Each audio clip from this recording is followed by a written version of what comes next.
Welcome to MMA Lead. We didn't get the fight that we wanted, but it appears that we're getting Ferguson Gaethje. Dana announced it on Twitter with Tony's photo signing on his cell phone a fight contract with Gaethje. Justin Gaethje is ranked 4th in lightweight division. Conor and Dustin Poirier are ranked 2nd and 3rd respectively, and they both lost to champion Khabib Nurmagomedov. We will be watching a title eliminator or the #1 contender fight or an interim title fight. How many times can Ferguson fight for those positions and never fight for the actual title? It's only fair that if he fights for the real title, since he was stripped for getting hurt in a studio, which is way outside of his control. Ferguson is a former UFC champion with 26 wins and 3 losses. The last time he lost was in 2012. Gaethje was undefeated for a long time and only lost twice in his career, both against top UFC fighters. They are Eddie Alvarez and Dustin Poirier. Notice that he lost both of these fights in less than half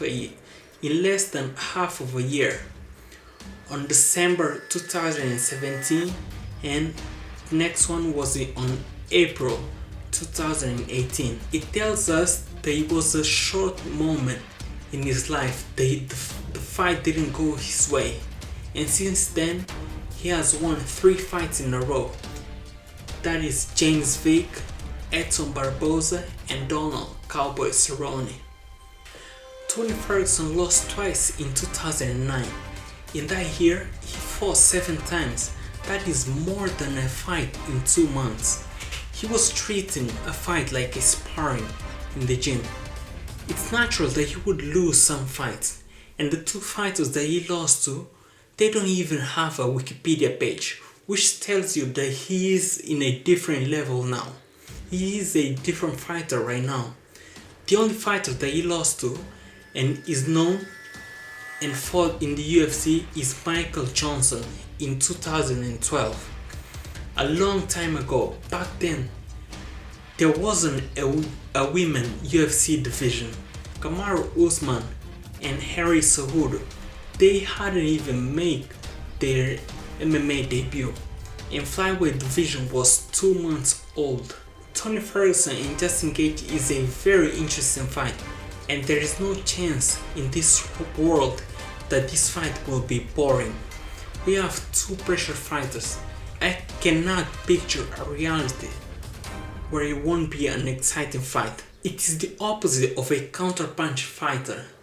Examples of boring fights where there were 2 counterpunchers are Adesanya Romero and Anderson Silva, Demian Maia. There is no way it will be boring as those fights. Ferguson, Rafael dos Anjos is an example of 2 pressure fighters. That is the type of fight that we'll be seeing. That is the type of fight that Tony and Justin Gaethje will give us. Both of them are unorthodox. They don't just throw the jabs and right hand. Tony is highly creative with his grappling. He cuts you with his elbows like a machete and never stops coming forward, even when he's hurt. Gaethje is never afraid of taking shots. In fact, that is part of his game plan. He's always willing to march forward and eat some punches to land his own knockout punch. Gaethje actually has a base in wrestling. He started wrestling at age 4 and became Division I All-American in 2010. Despite never using his wrestling in the fight, he actually was a high-level grappler. Obviously, needless to say, that his grappling skill is not the same anymore because he does not use it a lot. If he does not use his grappling in his fights, it's safe to assume that he does not train grappling a lot in the gym. He has only 1 submission in his record, that he conquered earlier in his career in 2012. Ferguson similarly wrestled in college and was successful, but not at Gaethje's level. He trains in 10th Planet Jiu-Jitsu with Eddie Bravo. He has an orthodox grappling. He rolls to defend a takedown, and he even gets a submission using a roll.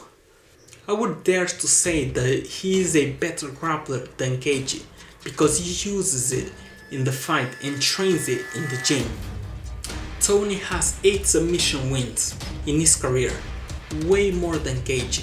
Ferguson can submit Gaethje. He has a wicked fast stars and anaconda choke. Justin Gaethje has heavier hands with 18 knockout wins, 2 decisions and 1 submission. He mostly shuts his opponent's lights out in the first round. This is what Ferguson should be careful with in the first round with Gaethje. Unfortunately for Ferguson, this is the moment he is mostly vulnerable. El Cucuy gets tagged a lot in the earlier rounds until he gets his timing and starts fighting better.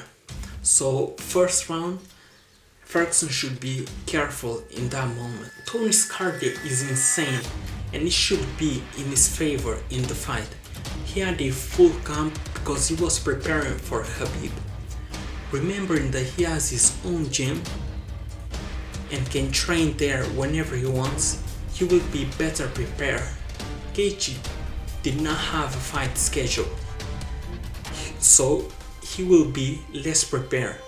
Ferguson never gets tired and always marches forward, throwing strikes in all different levels, at all different angles. We should see Tony using his elbow to cut and take advantage of the high guard that Gaethje uses.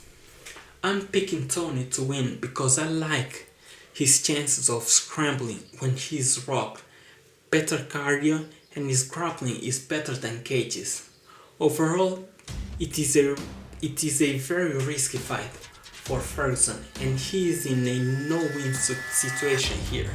If he refuses the fight at this moment against Gaethje, UFC management is vindictive and holds grudge against his fighters and might punish him by giving the title shot to Conor McGregor. If he accepts it, he will be in risk of getting KO'd by Gaethje and lose the opportunity to fight for the title against Khabib.